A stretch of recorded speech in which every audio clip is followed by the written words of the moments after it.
Oui, et bien rebonjour à tous. Hop, le temps que ça s'affiche. Moi, je travaille donc pour l'association Terra Solis, hein, j'ai déjà dit tout à l'heure. Ben voilà, c'est prêt. Ok, alors, le pays Carbon Sync. Pour rappel, alors, l'objectif de notre projet est de faire la démonstration sur une centaine de fermes en Grand Est du financement de leur performance carbone au travers le déploiement d'un nouveau modèle économique. Donc, en pratique, il s'agit d'évaluer et de financer la performance carbone d'une centaine de fermes.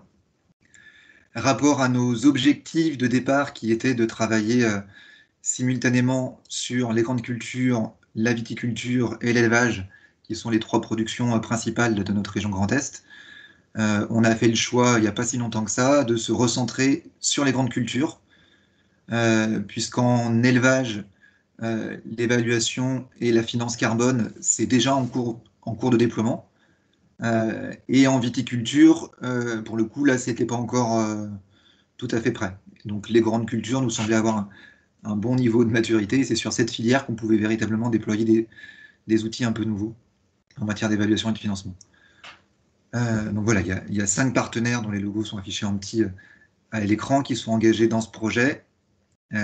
En pratique, alors qu'est-ce qu'on a réalisé sur nos 3 chapitres que sont l'évaluation, le financement et le numérique?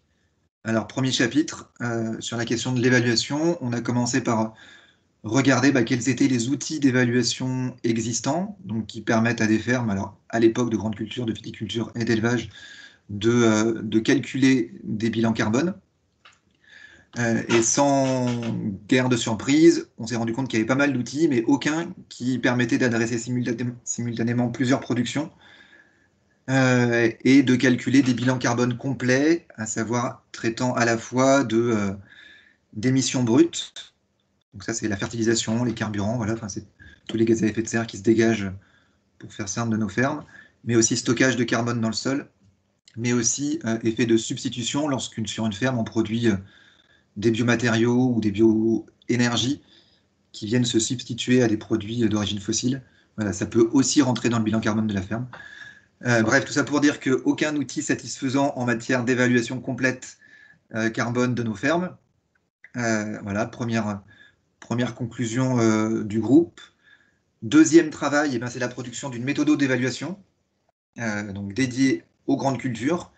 Et là, le choix a été fait. Alors, ça a été l'objet de pas mal de débats au sein des partenaires, entre ceux qui avaient plutôt la volonté de développer une méthode région Grand Est, et puis ceux qui nous disaient non, il y a tellement d'initiatives à l'échelle nationale sur ce sujet-là que travailler, voilà, déconnecté de ces dernières, ça semble un peu irréaliste. Donc c'est le choix qui a été fait, hein, de se rapprocher du label bas carbone, donc, qui est le cadre de certification nationale euh, des projets de réduction d'émissions de gaz à effet de serre, qui traite d'agriculture en particulier.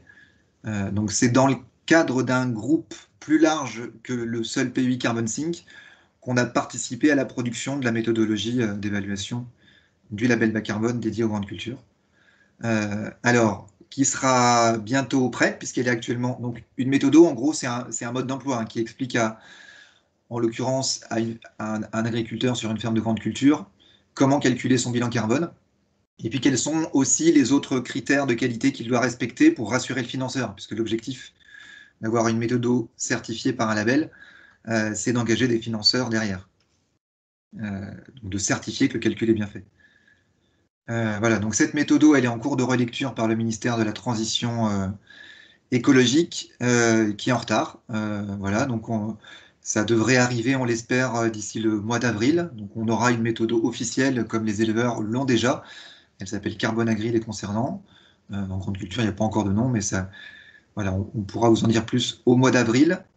Euh, Ce qui ne nous a pas empêché pour autant, dans le cadre du projet Carbon Sync, de tester cette méthode sur une dizaine de fermes, donc des vraies fermes, hein, de grande culture du Grand Est, sur lesquelles on a déployé cette méthode, ce qui nous a permis voilà, de réaliser nos calculs, quel était le bilan carbone actuel de ces fermes, quel était leur potentiel de gain si elles mettaient en place de nouvelles pratiques, et quel était le coût des pratiques associées.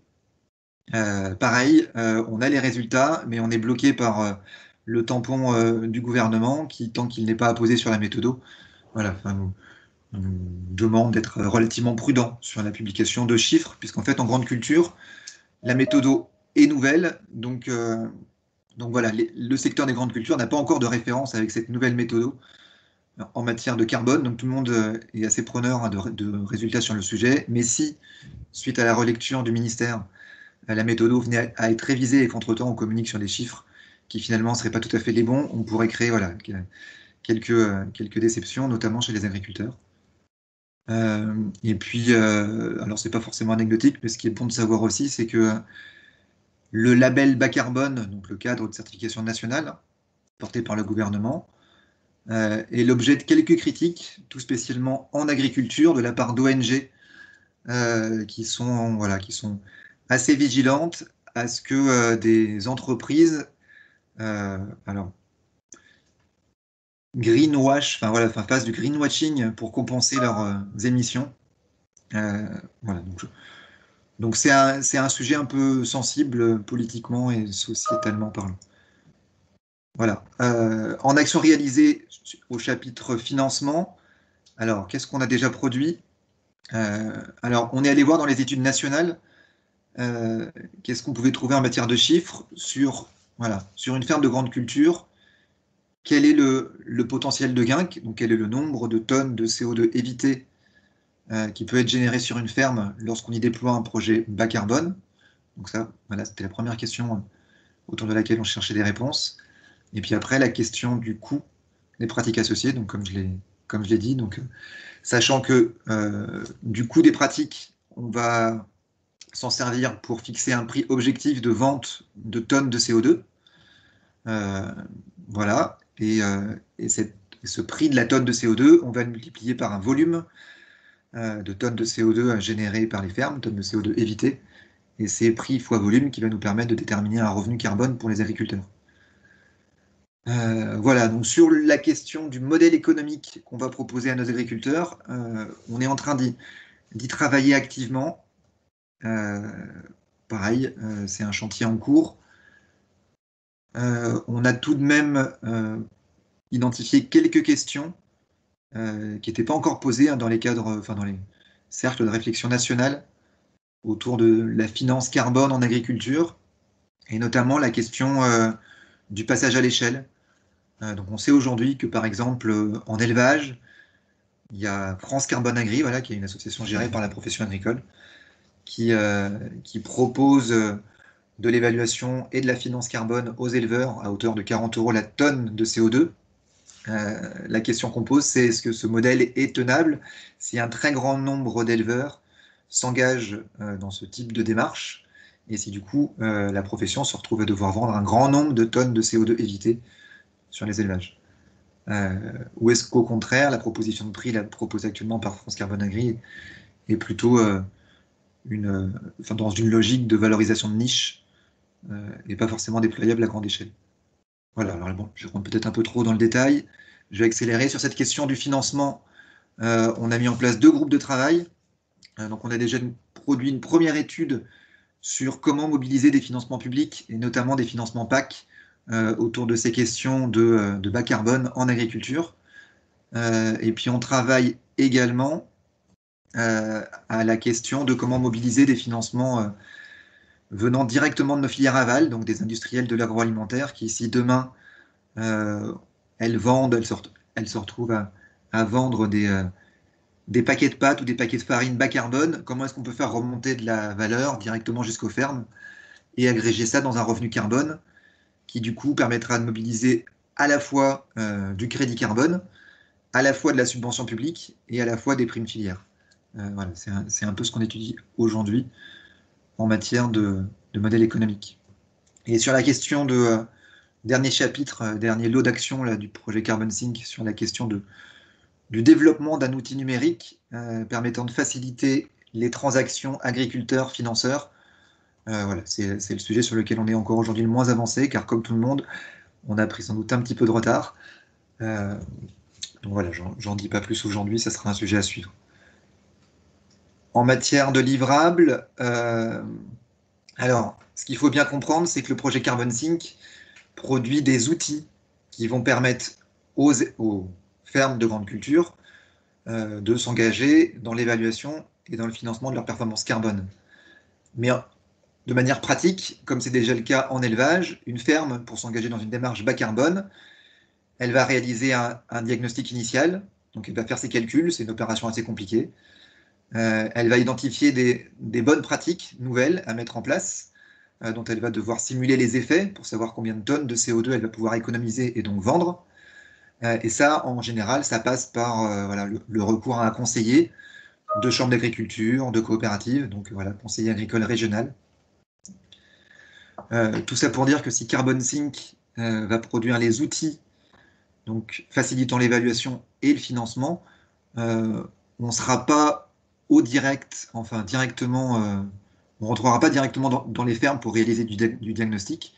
Ça, ce boulot-là, ça sera bien, enfin, voilà, ça sera bien aux organisations agricoles régionales locales de le réaliser. Euh, voilà, donc ce qu'on va produire, ça sera les outils permettant à la communauté agricole régionale de déployer du bas carbone en grande culture. Donc la méthode qui sera produite dans un cadre national, le modèle économique innovant, lui qui sera une spécificité Grand Est, et la communauté de financeurs associés, et l'interface numérique, alors point d'interrogation encore alors qu'il est. Hop, alors sur la diapo suivante, du coup, on peut voir toutes les questions qu'on se pose. Euh, alors en matière de calendrier, alors ça passe très vite. Donc la méthode, je vous l'ai dit, d'évaluation, elle devrait être prête avec le tampon du ministère, on l'espère, au mois d'avril. Dans la foulée, je ne l'ai pas dit, il y a des spécialistes du numérique en agriculture qui vont développer des calculettes facilitant tous ces calculs, la collecte des données voilà, et l'automatisation des calculs. Nous, Carbon Sync, on ne participera pas à ces développements, mais on relaiera l'information concernant les outils disponibles. D'ici le mois de juin 2021, on espère avoir notre modèle économique de près, donc avoir une vraie proposition en matière de revenus carbone à faire à nos 100 fermes de grande culture et qui aura été testé auprès voilà, enfin, de quelques financeurs pour être sûr que derrière, les financements suivent, bien évidemment. Et tout ça devrait concourir pour qu'à partir du mois de septembre 2021, les organisations agricoles, coopératives, chambres d'agriculture, voire d'autres, puissent rentrer dans les fermes de grande culture et déployer de l'évaluation et du financement carbone, grâce aux outils qu'on aura contribué à produire. Voilà. Alors sur la question du, du numérique, voilà, on ne sait pas encore ce que. Voilà, pour vous parler directement, alors voilà, des freins ou des défis plutôt qu'on a à relever. Alors, lorsqu'on a écrit le projet en mars 2019, on n'imaginait pas, alors c'était peut-être une erreur de notre part, mais qu'il y aurait un tel engouement sur cette question du carbone en agriculture. Donc voilà, il y a de nouveaux acteurs, entreprises qui se créent ou qui annoncent leur intention de travailler le sujet quasiment tous les jours. Donc il y a un gros travail de coordination nationale qu'on doit faire en continu pour veiller à ce qu'on ne refasse pas un truc dans le Grand Est qui soit déjà fait par ailleurs. Voilà, donc alors c'est un frein ou un défi, un premier. Deuxième, alors plus peut-être lié à la gestion administrative du projet. Enfin, alors je rentre pas trop dans le détail, mais on a eu quelques péripéties en matière de recrutement. Voilà, donc on a perdu des collaborateurs en route. Enfin, rien de grave, hein, qui sont partis enfin, travailler ailleurs. Mais ça, voilà, ça ralentit considérablement aussi les développements en cours. Autre frein, euh, alors à la différence de ce qui se passait déjà en élevage, où il y avait déjà un peu d'historique en matière de référence carbone dans les fermes, référence technique, en grande culture, quand même, la méthode est vraiment nouvelle, il n'y a pas encore de référence. Donc construire un modèle économique sans référence technique, vu que la méthode est nouvelle, c'est aussi pas forcément facile. Mais on s'y attelle. Euh, Autre défi à relever sur le développement de l'outil numérique. Alors, on n'a pas de spécialiste du numérique dans le consortium. On avait fait le choix au départ de recourir à un prestataire extérieur. On se rend compte que ça aurait peut-être été plus simple aujourd'hui de confier ça à un partenaire du consortium. parce que voilà, enfin, ça pose des questions notamment de propriété intellectuelle auxquelles il va falloir, enfin, qu'il va falloir étudier. Et puis pour finir, dernier défi, lorsqu'on parle de, voilà, enfin, de carbone en agriculture ou dans d'autres secteurs d'activité, alors il y a un truc qui s'appelle la stratégie nationale bas carbone, hein, qui fixe des objectifs nationaux en matière de baisse d'émissions à l'ensemble des secteurs d'activité, donc industrie, énergie, transport, agriculture, euh, qui mériteraient d'être déployés en région, peut-être de manière plus, comment dire ça, euh, bah, ouais, enfin, plus volontaire, à savoir qu'aujourd'hui, nous, on est prêt à déployer des outils pour faciliter le déploiement du bas carbone dans les fermes, mais on ne sent pas tout à fait quel pourrait être à la fois l'appétit des agriculteurs et l'appétit des politiques de la région pour mettre le paquet sur ce sujet. Car voilà, si en agriculture, on doit réduire de 20% des émissions d'ici 2030, hein, c'est l'objectif de la stratégie nationale bas carbone, il va s'agir de développer un certain nombre de moyens, aussi bien en matière de formation des conseillers, voilà, que d'accompagnement des agriculteurs. Et ça passe par voilà, une ambition agricole et régionale forte. Voilà, je m'arrête là.